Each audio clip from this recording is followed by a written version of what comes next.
अस्सलाम वालेकुम सर। वालेकुम अस्सलाम।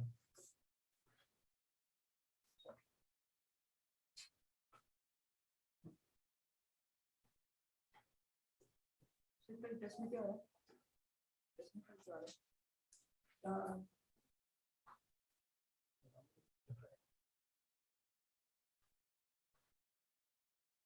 लास्ट टॉपिक हमारा क्या था? क्या कर रहे थे सर? कल मैं डेट का इंट्रोडक्शन कर रहा था। वो फर्स्ट क्लास में बैठा आपने, उसके बाद उसके नेक्स्ट कर रहे थे। कल मैं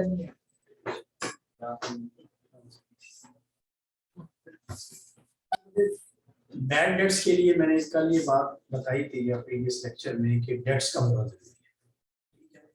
तो जो डेट्स किस तरह से क्रिएट होंगे उस हवाले से हम देखेंगे कि आप एक सेल्स की एक ट्रांजैक्शन है, अगर वो सेल्स ट्रांजैक्शन कैश बेसिस पर है तो हमारे पास इसकी एंट्री क्या होती है? Cash debit, sales credit. Sales on credit basis हो तो फिर इसकी एंट्री क्या होगी? तो आप कैश तो रिसीव नहीं कर रहे, ठीक है ना, तो फिर उसके अगेंस्ट क्या होगा? फिर अकाउंट रिसीवेबल क्रिएट होगा, ठीक है। फॉर इंस्टेंस अगर आप ये सेल्स जो हैं on credit basis mister Ali को की हैं तो फिर क्या होगा? Account receivable mister Ali sales, और इंस्टेंस ये 5,000।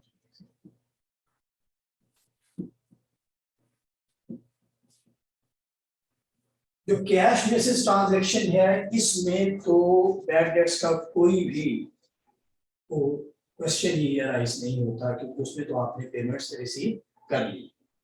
लेकिन जो क्रेडिट बेस्ड ट्रांजैक्शन है जिसमें आफ्टरवर्ड्स आप you will receive your payment against the sales transaction on credit basis, उसमें ये चांसेस हैं कि आप उसमें से कुछ अमाउंट ऐसी हो या सारी अमाउंट ऐसी हो जो कि आपके लिए इररिकवरेबल हो जाए, जो आपको रिसीव ना हो सके, ठीक है।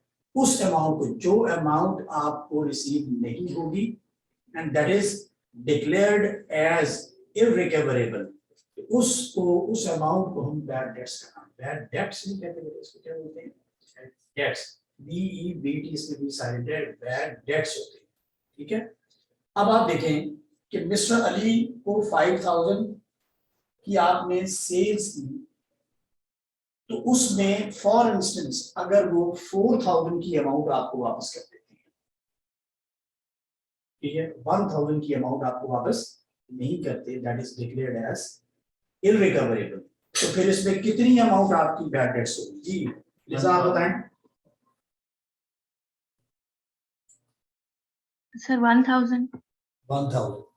1,000 की वो अमाउंट है जो कि आपको, आपके लिए इररिकवरेबल है, जो आपको रिसीव नहीं हो रही, तो वो अमाउंट आपके लिए क्या होगी? बैड डेट्स होगी, ठीक है। अब आप मुझे बताएं आफ्टरवर्ड्स जो अमाउंट आप रिसीव कर रहे हैं, ठीक है, उसकी एंट्री क्या होगी और जो बैड डेट्स है उसकी एंट्री क्या है, बता सकते हैं? आप लोगों को पढ़ा नहीं होगा ये चले। सर जो रिसीव है वो इनकम स्टेटमेंट में आ जाएगा, इनकम स्टेटमेंट 4000। अच्छा सर नीचे जी लिजा आप बताइए प्लीज।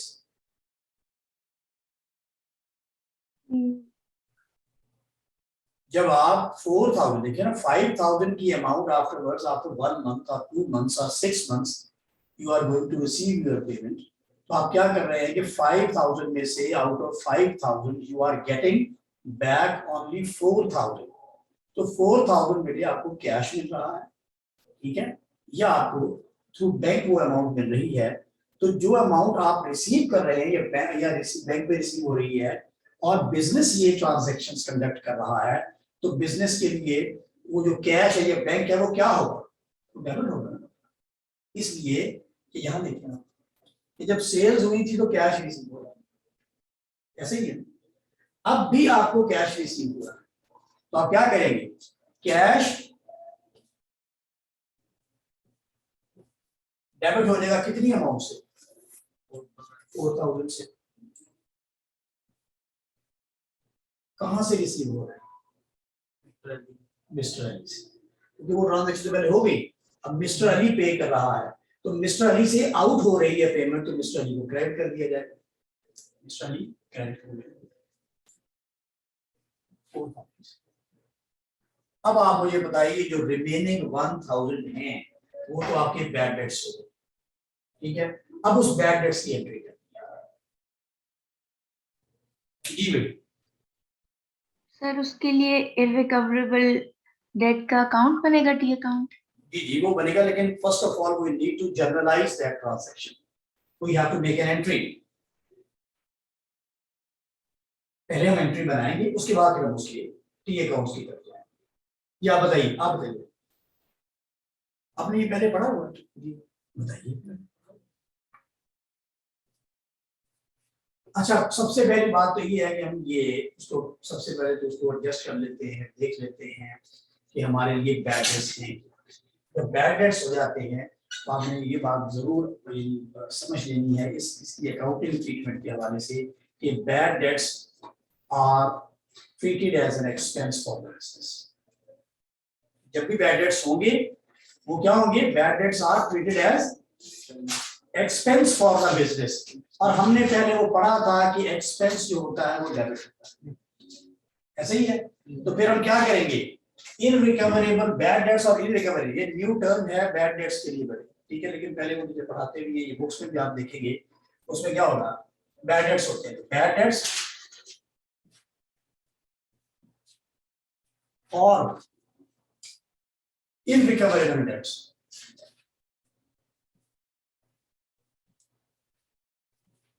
ये डेबिट हो गए, कितनी अमाउंट से?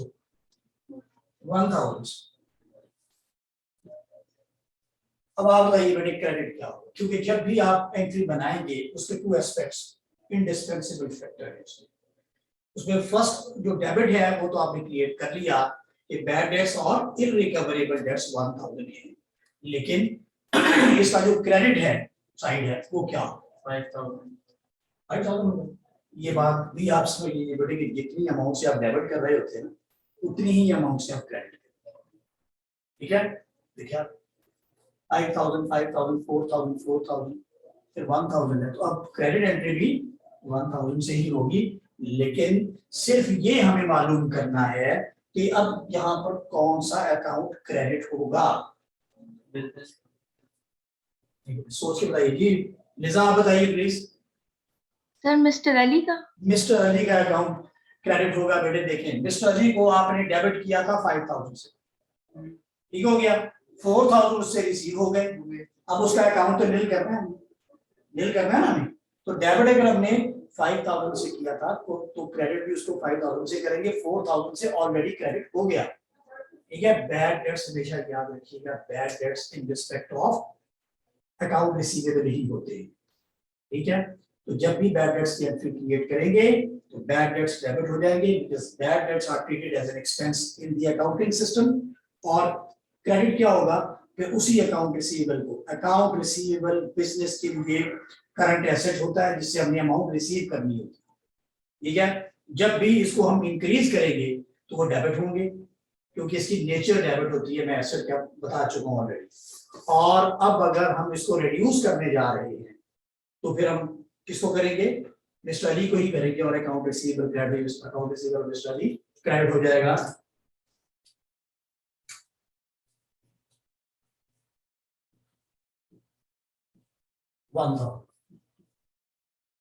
अब आप मुझे बताएं बेटे यहाँ पर कि आपने ये सारी एंट्रीज देखी, ये है क्रेडिट बेस्ड ट्रांजैक्शन, इसी को फॉलो करते हैं। ये मैंने आपको पहले करवा दी, उसको समझाने कि जब कैश बेस्ड ट्रांजैक्शन होगी तो उसके लिए कोई बैड डेट्स नहीं होते, क्योंकि बैड डेट से मुराद ये है कि जो डेट्स थे वो अमाउंट जो आपको रिसीव करना थी वो अमाउंट आपको रिसीव नहीं हो रही, तो फिर ही वो बैड डेट्स होंगे ना। कैसे बैड डेट्स हो जाएंगे? जो अमाउंट आप रिसीव कर रहे थे अब आपके लिए वो क्या हुआ कि जिससे आपने अमाउंट रिसीव करना है वो बैंकरप्ट हो गया, ठीक है, इंसॉल्वेंट हो गया, ठीक है। तो उसके पास उसके बिजनेस को लॉस हुआ, जो कुछ भी हुआ उसके पास कुछ नहीं है देने। तो क्या होगा कि वो अमाउंट फिर जो हमें रिसीव नहीं होगी, जो हमारे लिए इररिकवरेबल हो जाएगी, वो हमारे लिए बिजनेस के लिए वो क्या हो जाएगी, एक्सपेंस बन जाएगी, और फिर हम उसके अगेंस्ट मिस्टर अली का जो अकाउंट है उसको डील करेंगे, उसको क्रेडिट कर देंगे। अब देखिए आप, मिस्टर अली का अकाउंट डेबिट हुआ 5000, मिस्टर अली का अकाउंट 5000 से क्रेडिट भी हुआ। देखिए मिस्टर अली, इस ट्रांजैक्शन में मिस्टर अली से जब आपने अमाउंट रिसीव की तो 4000 से क्रेडिट हो गया। फिर जहां हम इसको बैड डेट्स में ट्रांसफर कर रहे हैं तब भी मिस्टर अली क्रेडिट हुआ, तो 4000 क्रेडिट एंड 1000 क्रेडिट, तो ये मिलाकर 5000 की क्रेडिट की ट्रांजैक्शन हुई है। ठीक है, अब अगर इसकी कंपाउंड एंट्री करना चाहें, ये तो अलग अलग एंट्री हो गई ना, इसकी कंपाउंड एंट्री से मुराद एक ही एंट्री में अगर हम इसको दम करना चाहें या एक कंपोजिट एंट्री बनाना चाहे तो कैसे बन सकते हैं? Do you have any idea of the composite entry? Yes, Lisa आप बताइए please. Sir, what did you ask? मैंने ये पूछा बेटे कि इसमें अगर इसकी कंपोजिट एंट्री बनाए या कंपाउंड एंट्री एक ही एंट्री बना दें, ये तो मैंने अलग अलग बनाई है ना, तो अगर वो एक ही जगह पर एंट्री बनाना चाहे तो बहुत इजी है ना। आप देखेंगे हमारे पास कैश रिसीव कितना हो रहा है, 4000, अब कैश को डेबिट कर, ठीक है, और डेबिट क्या हो रहा है, बैड डेट्स क्या हो रहे हैं, बैड डेट्स, उसको भी डेबिट कर रहे हैं। अब क्रेडिट तो आपको पता है इस ट्रांजैक्शन में भी मिस्टर अली है और इस मिस्टर अली है, तो हम कंपाउंड एंट्री में मिस्टर अली को ट्रांजैक्शन को क्रेडिट करेंगे।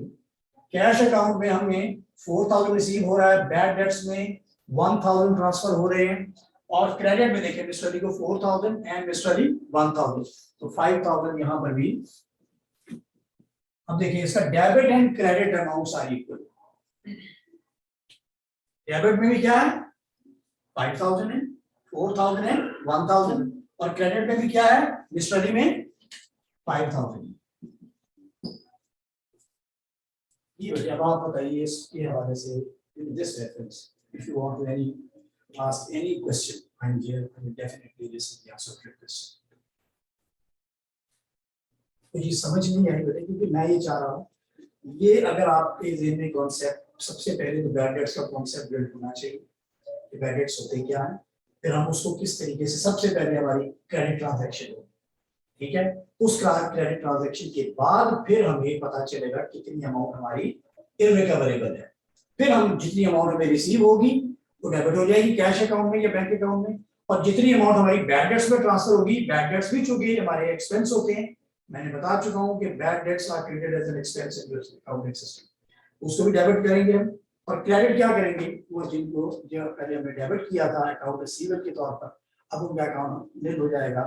देखिए मिस्टर अली का अकाउंट था 5000 से डेबिट, अब मिस्टर अली का अकाउंट है 5000 से क्रेडिट। अभी मैं आपका उसके टी अकाउंट्स बना के दिखाऊंगा, अभी इसको नोट कीजिए, नोट डाउन कीजिए नोट को,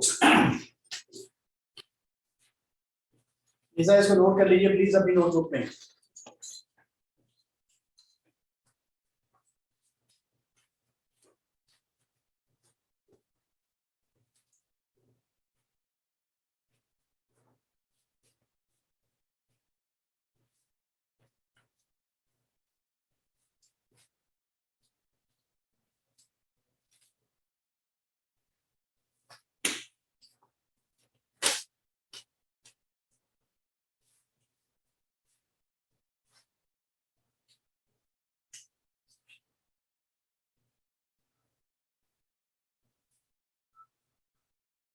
कहीं पर भी बड़े कोई प्रॉब्लम आपको फील हो, मुझसे कुछ आगे जब हम चले जाएंगे फिर वो प्रॉब्लम हो जाएगी, ठीक है, तो यहीं पर आप देखेंगे कहीं पर अगर प्रॉब्लम फील हो रही है फिर हमारा टॉपिक कंप्लीट हो।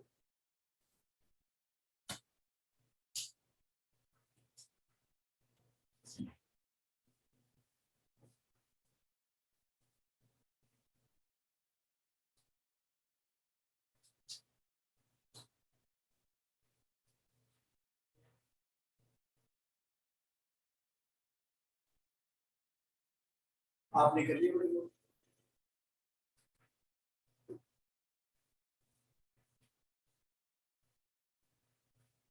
ये 2 टाइम कैश अकाउंट लिखा 4000, कितना लिखूंगा? क्या मतलब? तो ये सारी सुने मैंने ये बताया, ये तो अलग अलग एंट्रीज बनाई थी मैंने। ये मैंने कंपाउंड एंट्री एक ही जगह बना दी, इसको भी लिख लें ताकि आप प्रेजेंट में रहे कि ये एनालिसिस एंट्री यही है। सिर्फ ये देखिए कैश अकाउंट मिस्टर अली, फिर बैड डेट्स और रिकवरेबल डेट्स मिस्टर अली, इन्हीं को मैंने यहाँ पर सम अप कर दिया एक ही ट्रांजैक्शन में, एक ट्रांजैक्शन में एक भी एंट्री बनाई जा सकती है। ठीक है,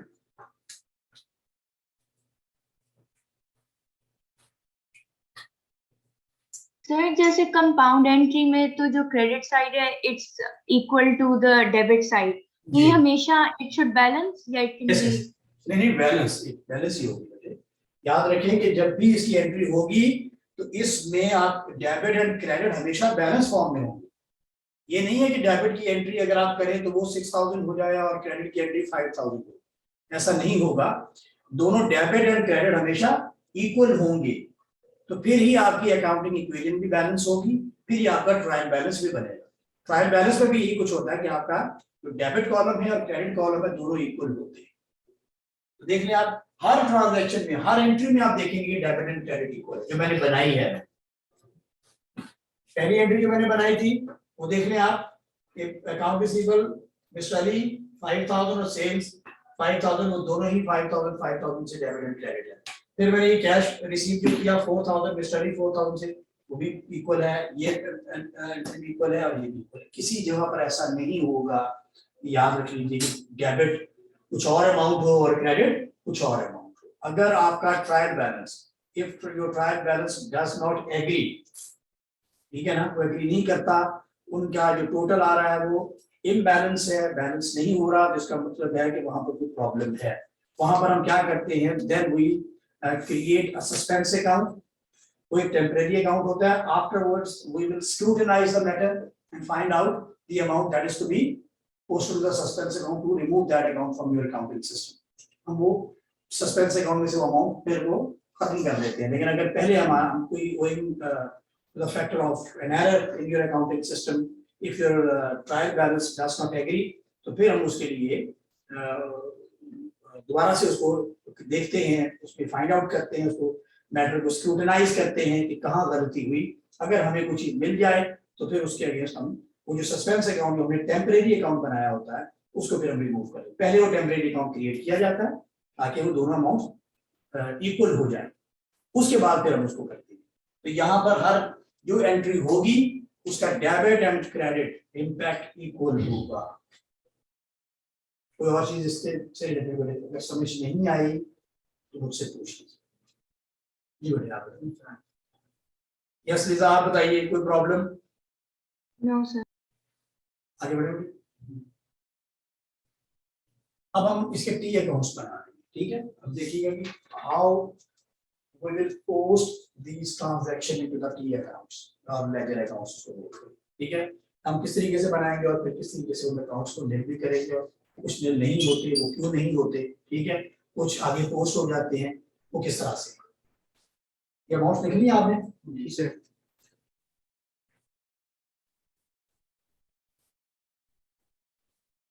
इसमें एक तो देखिए बेटे आपके पास कैश अकाउंट है, एक आपके पास इसमें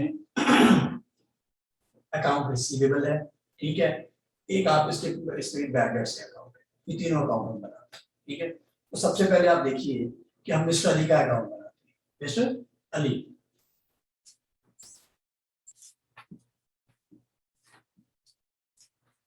अब आप मुझे बताइए बेटे कि इसको किस तरह से पोस्ट करते हैं। हम पहले सीख चुके।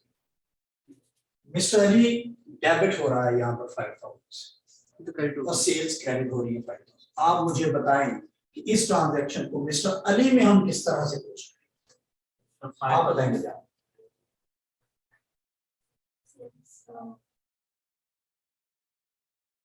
हम देखिए इस ट्रांजैक्शन को अभी हम सिर्फ मिस्टर अली के अकाउंट में पोस्ट कर रहे हैं, ठीक है।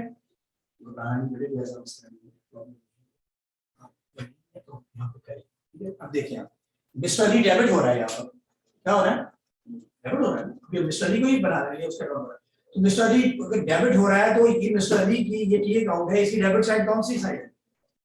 Credit side.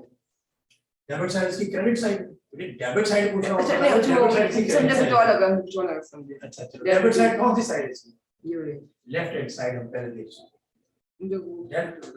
नहीं कोई बात नहीं, तो बस हो जाएगा। नहीं मैं सोच रहा डेबिट साइड कौन सी है? क्रेडिट। ये side that is left hand side है डेबिट। ठीक है, आप इस साइड पे मूव करेंगे और इसका रेफरेंस तो लिखना है। ऑलरेडी मिस्टर अली तो लिखा गया है, तो हम क्या लिखेंगे? इसका जो सेल्स क्या लिखेंगे? Sales account. और ये कितनी अमाउंट है? 5,000। हो गया बेटे, यहाँ पे हो गई बात। अब आप मुझे बताइए, हमने इसका कैश अकाउंट भी बना, क्या बनाना?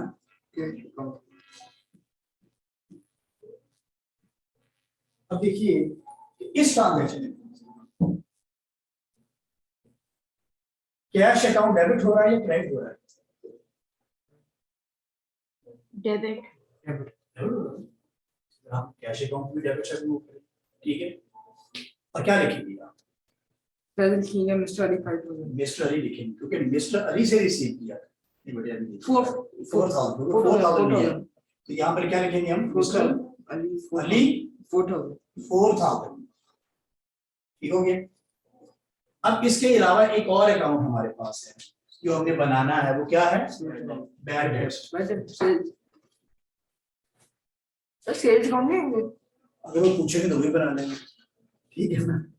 ये तो अकाउंट से पूछते हैं तौर पर। इस सिस्टम में जो बैड डेट है ना, इसमें बैंक अकाउंट, कैश अकाउंट और आपका जो अकाउंट रिसीवेबल है मूल तौर पर ये पूछते हैं। एक और अकाउंट आगे आएगा जिसे बोलते हैं प्रोविजन फॉर डाउटफुल डेट्स, वो आफ्टरवर्ड्स में उसको देखिए। अभी हम क्या बना रहे हैं? बैड डेट है।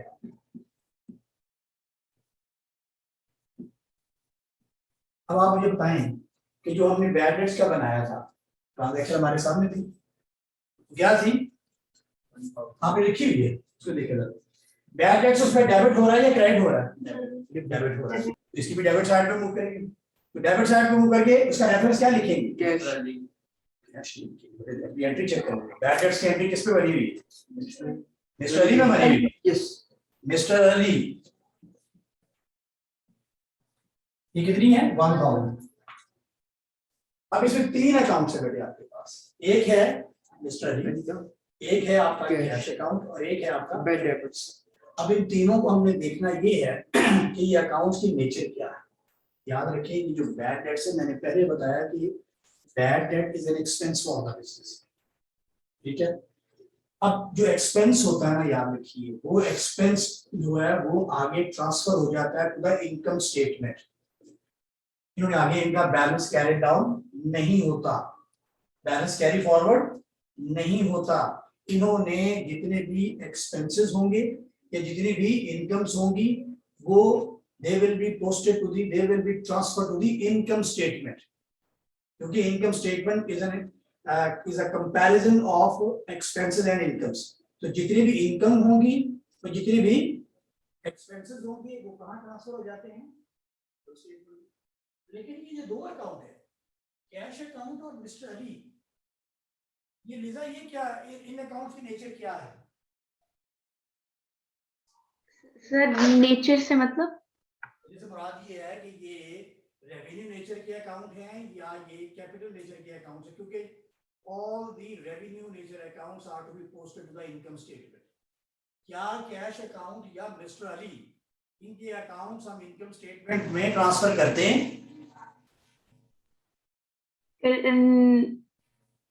आई am not sure. Bad debts वाला करते हैं, बाकी आई एम नॉट श्योर। हाँ, बैड डेट्स को तो हम कर रहे हैं।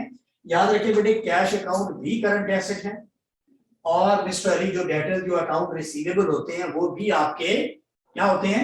करंट एसेट्स ही होते हैं, ठीक है। या अकाउंट अगर उनका डेबिट बैलेंस है तो आपके पास करंट एसेट हो जाएगा और अगर क्रेडिट बैलेंस है तो करंट लायबिलिटी हो जाएगी।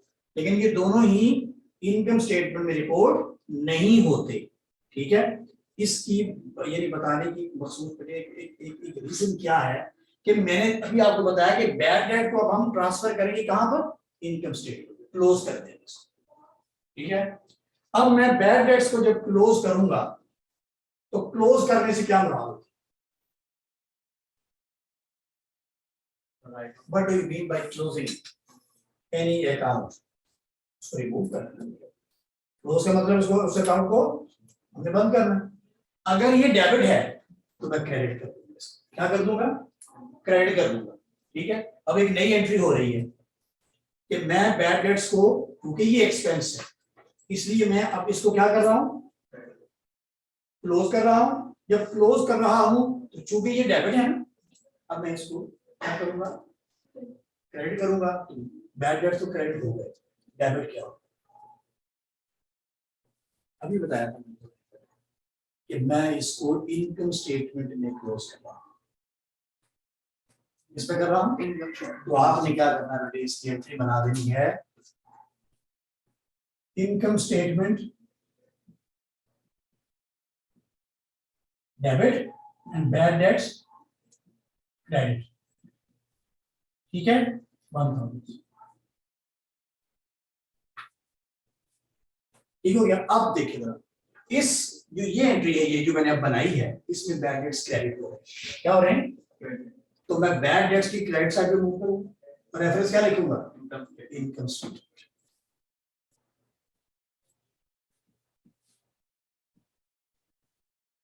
अब देखें इसकी debit and credit side equal हो गई। ठीक हो गया, ये अकाउंट क्लोज हो गया।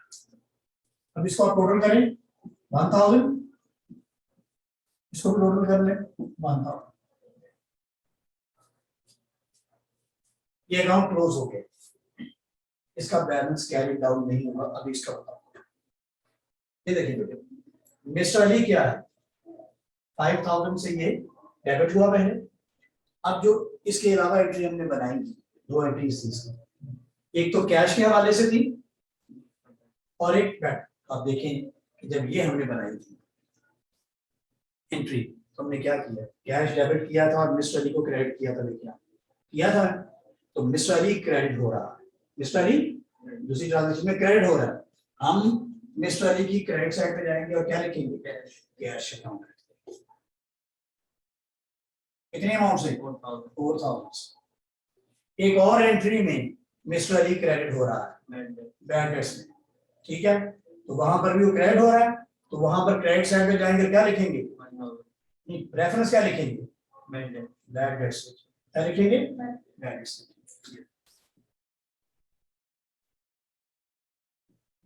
अब देखिए बेटे, इसकी डेबिट साइड 5000 और इसकी क्रेडिट साइड 5000, ये भी क्लोज हो गए। इसमें कोई बैलेंस तो नहीं है। बैलेंस से मुराद तब क्रिएट होता है कि अगर एक साइड लार्जर साइड हो और एक स्मॉलर साइड, तो जो स्मॉलर साइड होगी तो वहां पर बाकी में जो बैलेंस अमाउंट होगी, यहाँ दो साइड है ना भाई, मेजर कर रहे हैं, एक साइड हमारी 5000 की है, एक साइड हमारी 4000 की है, तो फिर बैलेंस वो तो इम्बैलेंस है। उसको बैलेंस करने के लिए हमें 4000 वाली साइड पर बैलेंस कैरी डाउन लिखना होता है। लेकिन यहाँ पर कुछ है, यहाँ तो दोनों साइड ही इक्वल होगी, तो ये अकाउंट भी क्लोज हो गया 5000 से, और ये भी साइड क्लोज हो गई 5000 से। ठीक हो गया बेटे। अब एक अकाउंट रह गया, कैश अकाउंट। मुझे बताएं बेटे, ये कैश अकाउंट मिस्टर अली, एक ही ट्रांजैक्शन, इसमें कितनी ट्रांजैक्शन थी, एक ट्रांजैक्शन थी इसमें, और तो कोई नहीं। बताइए बेटे, कैश रिलेटेड एक ही ट्रांजैक्शन, इसमें हमने कैश रिसीव किया, cash is being received from mister Ali and there is only one transaction in this example. Credit side पे कुछ भी नहीं, तो कैसे हम इस अकाउंट को क्लोज करेंगे, कैरी डाउन कि यहां पर कैरी डाउन होगा बेटे। देखिए यहां पर सिर्फ एक ही साइड है 4000, ठीक है, इस एक साइड को ही 4000 को ही हम टोटल करेंगे। बेटे ये आप लोगों ने पढ़ा हुआ है बैलेंस ऑफ किस तरह से किया जाता है, कौन सी पढ़ा हुआ है? बहुत सिंपल है, एक इनिशियल लेवल का ये था टॉपिक, इसलिए मैं कह रहा हूं अगर आपको मालूम है। ये 4000 बेटे हो गया टोटल, स्मॉलर साइड भी आप इसकी वही टोटल लिखेंगे।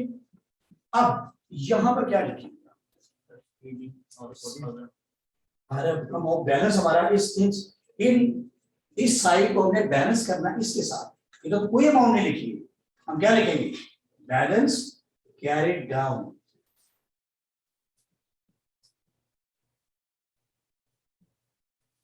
कितने अमाउंट से, 4000। जो balance carried down last date पर होता है ना, याद रखिएगा, वो अगले साल में फिर इसको कैरी फॉरवर्ड कर दिया जाता है या ब्रॉट डाउन किया जाता है। ठीक है, अब हम क्या करेंगे, इसी बैलेंस, देखिए यहां कोई बैलेंस नहीं था, मिस्टर में कोई बैलेंस नहीं है, बैड डेट्स में कोई बैलेंस नहीं है, सिर्फ कैश अकाउंट में बैलेंस है, तो इसी को हमने बैलेंस कैरी डाउन लिखा। और अगर वो आपसे कहें तो फिर आप इसको, अब होगा क्या कि कैश अकाउंट में अब है क्या, बता सकते इसको इंटरप्रेट। देखिए एक एग्जांपल हम देखें कि अगर यहाँ पर वो एब्स्ट्रैक्ट आर्ट के मुताबिक सुना हो आपने, पढ़ा हो एब्स्ट्रैक्ट आर्ट, जैसे ये लोग ये बनाते हैं, तस्वीरें बनाते हैं, मुसव्विरी करते हैं, या पोर्ट्रेट्स वगैरह बनाते हैं, उसमें देखिए कुछ ऐसी भी होती हैं जो कि हमें बज़ाहिर उनकी समझ नहीं आती कि वो क्या बनाया हुआ है, ठीक है ना, लेकिन जो उसका नॉलेज रखते हैं, वो उसका मुसव्विरी का या उसका उस आर्ट का नॉलेज रखते हैं, वो बता देंगे। अब ये अकाउंटिंग भी एक सब्जेक्ट है, तो अगर इन अकाउंट्स को या इन एंट्रीज को, if you want to interpret these accounts और ट्रांजैक्शन, तो कौन इंटरप्रेट करेगा, जो अकाउंटिंग का नॉलेज रखता है। ठीक है, अब इस अकाउंट से क्या बता, ये आप बताएं। आपका नाम हुसैन, हुसैन, दो हुसैन है हमारे पास, एक हुज़ैफा, ये क्या है, हुज़ैफा, हुजैफा नहीं, आपने बताया था कि और भी हुसैन, हुसैन का नाम है उसका, हुसैन हुज़ैफा नाम है उसका। हुसैन हुजैफा जी।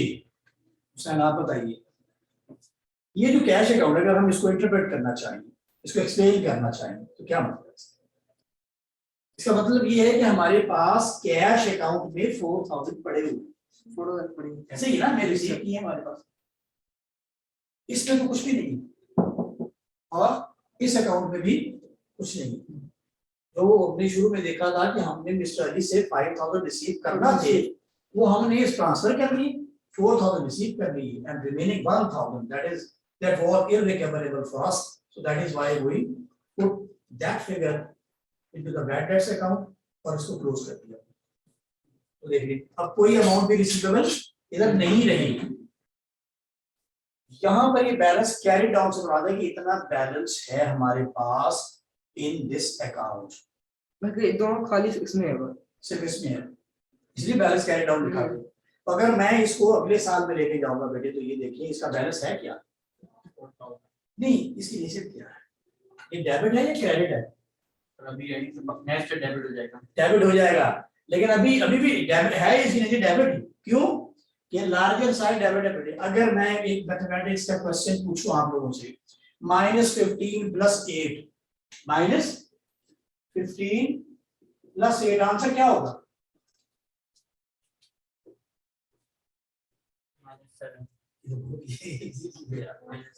-7 होगा, बिल्कुल ठीक, -7 होगा। -7 क्यों होगा, क्योंकि लार्जर उसकी जो अमाउंट है वो माइनस है, इस वजह से आप देखिए इसका +8 इसके -8 से कैंसिल हो जाएगा और आंसर हमारे पास क्या बचेगा, -7 होगा। तो यहाँ पर भी देखें कि आपके पास जो साइड लार्जर है वो कौन सी है, डेबिट साइड है, 4000 इधर था, इधर तो कुछ भी नहीं, 0 था, तो आंसर क्या होगा, 4000 नहीं होगा, लेकिन वो डेबिट होगा या क्रेडिट होगा, डेबिट होगा, क्योंकि लार्जर साइड क्या है, डेबिट। यहाँ जैसे यहाँ पर लार्जर साइड में हमने -7 लगा दिया आंसर में, तो यहाँ पर भी आंसर में हम क्या लगाएंगे, डेबिट लगाएंगे। तो बैलेंस तो डेबिट ही था, लेकिन ये कहाँ बुक किया जाता है, इसको बैलेंस करने के लिए जो साइड स्मॉलर है वहां पर उसको बैलेंस करने के लिए वो अमाउंट रखी जाती है, लेकिन अगले मंथ में या अगले साल में फिर ये आगे डेबिट साइड पर आ जाता है, बैलेंस ब्रॉट डाउन के नाम से। कितना ये अमाउंट, 4000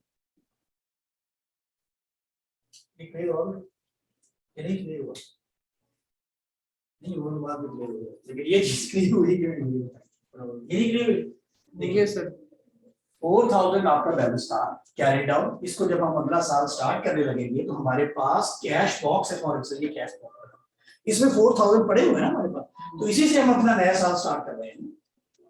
तो हम क्या कहेंगे कि हमारे पास we have already 4000 in our cash account. तो कैश अकाउंट का नेचर क्या होती है, मैंने बताया करंट एसेट है, और एसेट क्या होता है, डेबिट होता है, तो देखिए डेबिट साइड पर नहीं आएगा। तो किसी भी जो भी चीज हम बना, जिसका अकाउंट भी बना रहे हैं, first of all we have to identify the nature of that account, ठीक है, उसके अकॉर्डिंगली क्या होगा, जो ओपनिंग बैलेंसेस होते हैं ना, वो उनमें डेबिट या क्रेडिट उसके अकॉर्डिंगली आते हैं। अगर कैपिटल का अकाउंट बनाएंगे तो उसका ओपनिंग बैलेंस कहाँ जाएगा, अगर फेवरेबल है क्रेडिट साइड पर जाएगा, क्योंकि कैपिटल अकाउंट क्रेडिट होता है। अगर कैश अकाउंट का बनाऊंगा तो कैश अकाउंट अगर वही बैलेंस हमारे पास है तो वो डेबिट साइड पर ओपनिंग बैलेंस रखेंगे, क्योंकि ये डेबिट नेचर का अकाउंट है। ठीक हो गया। और अगर हम लाइबिलिटी अकाउंट या कोई और एक्सपेंस अकाउंट या कोई भी करने लगेंगे तो उसमें हमें हमारे पास उसकी नेचर हमें आइडेंटिफाई करना होगी किसी भी अकाउंट को बनाने से पहले, फिर ही अकॉर्डिंगली हम ट्रांजैक्शंस को पोस्ट करते हैं इन दोज अकाउंट्स। ठीक है, after considering the nature of that account. हमें पता होगा, अगर मैं कहूँ कि यहाँ पर 2 गर्ल्स हैं और 3 बॉयज हैं यहाँ पर क्लास में जो बैठे हुए, तो मैं अगर एक नई लड़की आए तो उसको मैं गर्ल सेक्शन में बिठाऊंगा, ठीक है, और फिर अब देखूंगा ना 3 गर्ल्स हो गई, ना कि वो कहूंगा कि नहीं एक लड़की आई है तो 4 बॉयज हो गए और वो 2 गर्ल्स ही रहेंगे। ऐसा तो नहीं है, पहले तो आप उनकी नेचर को आइडेंटिफाई तो करेंगे ना, ये गर्ल्स हैं ये बॉयज हैं, तो फिर उसके अकॉर्डिंगली हम आगे उनकी वो पोस्टिंग करते हैं। इसी तरह से यहाँ पर भी जब भी हम इनके अकाउंट्स बनाते हैं तो फिर हम क्या करते हैं, बार बार घड़ी देखते हैं। जब भी अकाउंट बनाने लगेंगे बार बार घड़ी देखेंगे, फिर उसके बाद आपको समझ आएगी कि हमने उन अकाउंट्स को किस तरह से बनाना। जैसा ये आपके लिए नहीं था, ये जहाँ पे बैठे हुए हुसैन साहब उनके लिए था कि आप भी समझे कि नहीं भी जब भी अकाउंट्स बनाने हैं तो हमने पहले घड़ी देखनी है, ऐसा नहीं है। ठीक है, लिसा सुन रही हैं? यस सर, मैं सुन रही हूँ। अच्छा ठीक जी बेटा, अब मुझे आज बताएं कि इस हवाले से कुछ चीज जो समझ नहीं आई आप लोगों को, क्योंकि इसके बाद फिर अगले लेक्चर में, क्योंकि लेक्चर हमारा फाइंड अप हो रहा है, इसके बाद हम अगले लेक्चर में क्या करेंगे, हमने एक एस्पेक्ट इसका और है जिसे हम प्रूविंग फॉर डाउटफुल डेट्स कहते हैं। वहां पर जाके स्टूडेंट्स ज्यादा कंफ्यूज होते हैं, लेकिन पहले अगर आपको समझ आ जाएगी तो फिर वो चीज भी आपके लिए आसान हो जाएगी। सर्कल टेस्ट में क्या, टेस्ट में क्या, किसने कहा कल टेस्ट है? टेस्ट नहीं होगा, ऐसे पूछ रहा हूँ आपसे, किसने कहा कल टेस्ट? सर्कल फ्राइडे है। हाँ फ्राइडे टेस्ट होता है। अच्छा नहीं, मैं वैसे पूछ रहा हूँ किसने कहा? मैंने तो भी कहा नहीं। जब पूछने का टेस्ट में आना क्या ये कुछ, अरे जो कुछ हम ये पढ़ेंगे वही कुछ आएगा। पूरा पढ़ेंगे। जितनी चीज पढ़ी है उसको तो हम कर सकते हैं, उसी से रिलेटेड ही चीज आएगी।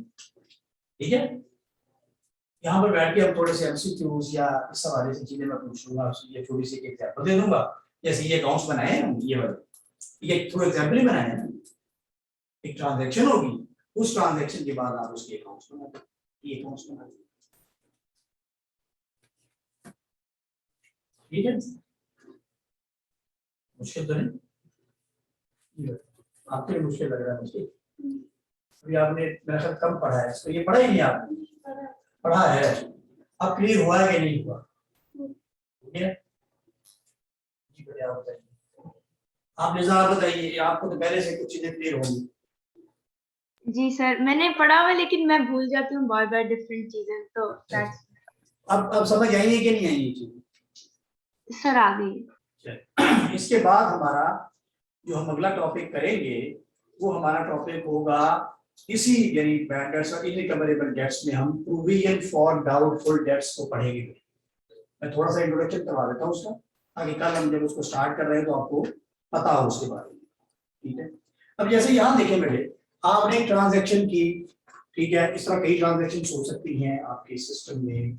उसमें क्या हो गया कि बड़ी अमाउंट आपकी इररिकवरेबल डिक्लेयर हो जाए, बड़ी अमाउंट, तो क्या होगा, वो तो एक्सपेंस ट्रीट हो जाएगा। और जब आप एक्सपेंस को, बड़ी अमाउंट को जब आप इनकम स्टेटमेंट में लेके जाएंगे तो वहां पर तो हो सकता है कि आपका प्रॉफिट लॉस में कन्वर्ट हो जाए, ऐसा ही है ना।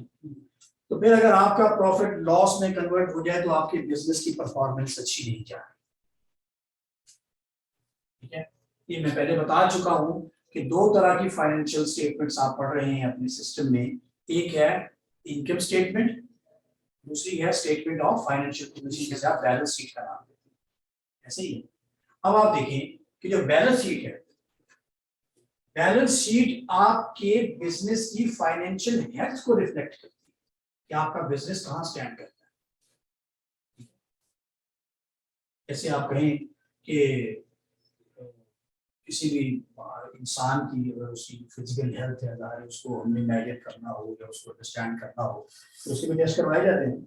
तो वहाँ पर एक वो आ जाती है इनका ये इस तरह से इनका जो एनएफटी है, लिवर फंक्शन टेस्ट है, या इनका क्रिएटिनिन टेस्ट है, ये है वो, ये सारी इस तरह से इनकी इस तरह से इनकी हेल्थ है, उसकी प्रोग्रेस क्या है या उसकी कंडीशन क्या है। इसी तरह उस बिजनेस की फाइनेंशियल हेल्थ को अंडरस्टैंड करना हो तो फिर उसकी बैलेंस शीट को स्टडी करेंगे आप। और अगर आपने उस बिजनेस की परफॉर्मेंस को मेजर करना हो, देखिए फाइनेंशियल हेल्थ और परफॉर्मेंस, दो डिफरेंट। परफॉर्मेंस को चेक करना हो तो फिर आप उसकी इनकम स्टेटमेंट को स्टडी करें, ठीक है। बिजनेस उसकी परफॉर्मेंस को चेक करना हो तो इनकम स्टेटमेंट को स्टडी करेंगे। ये मेरे आपके जो होगा ना एमसीक्यू उसका जो होगा फर्स्ट पेपर जो होगा, ये उसमें चीजें पूछी जाती है। जैसे ये पूछो बैड डेट्स बताएं, तो बैड डेट्स वहां पर पूछा जा सकता है कि आप बताएं कि ये रेवेन्यू नेचर का अकाउंट है या ये कैपिटल नेचर का अकाउंट है। आप बताना कि ये रेवेन्यू नेचर का अकाउंट है क्योंकि ये इनकम स्टेटमेंट में जाता है। जितने भी एक्सपेंसेस, इतने भी एक्सपेंस और इनकम्स होती है ये नॉमिनल अकाउंट्स होते हैं, ठीक है।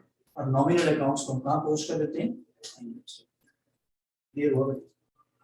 तो आपने बिजनेस की परफॉर्मेंस को चेक करना हो तो इनकम स्टेटमेंट, और अगर बिजनेस की फाइनेंशियल जो उसकी हेल्थ है, फाइनेंशियल जो कंडीशन है उसको चेक करना हो तो हम उसकी बैलेंस शीट को स्टडी करते हैं।